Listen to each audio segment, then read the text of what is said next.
It is the final weekend of campaigning for candidates running in the midterm elections. Republicans are hoping to ride a wave of voter discontent over inflation, the economy, and crime to take back control of the House of Representatives and the Senate. If Democrats lose just one chamber of Congress, it would likely hamper President Joe Biden's agenda for the next 2 years. And before the 2022 races are even decided, the 2024 election appears to be heating up. CBS News has learned that former President Donald Trump is considering running for the White House again and could make the announcement sometime this month.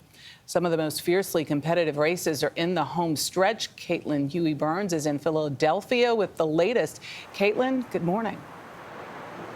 Hi, Michelle, and good morning from the center of the political universe. In a sign of how critical Pennsylvania is in these midterm elections, the biggest names in politics are descending upon the state today. President Biden and former President Obama are coming here to Philadelphia to campaign for John Fetterman. And in another part of the state, former President Donald Trump is coming to campaign for Dr. Mehmet Oz. This is a very close Senate race that could determine control of Congress. But I think we're going to keep the Senate, pick up a seat.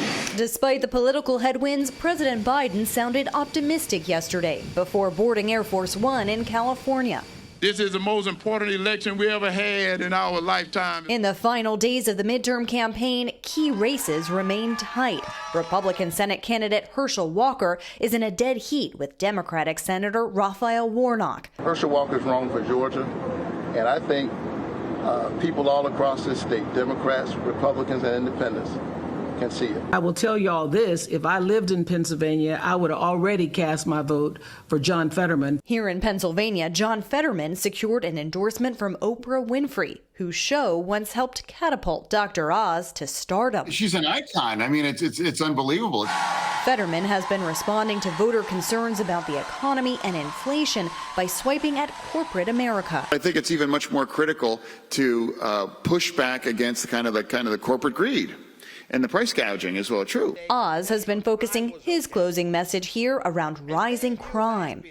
We have families all over the Commonwealth worried about crime, so much so they won't send their kids outside. Losing Pennsylvania would put Republicans' hopes of gaining control of the Senate in jeopardy. They would need to instead flip two other battlegrounds. That's why the president and his two recent predecessors are all descending upon the state today. And while Trump is here campaigning for other candidates, he's got 2024 on his mind. He's expected to announce a third presidential bid as soon as maybe around Thanksgiving. So today's dueling rallies could be a preview of what's to come. And Jeff, so it begins. Yes, so it begins and so it continues on and on. Caitlin Huey-Burns, thank you very much.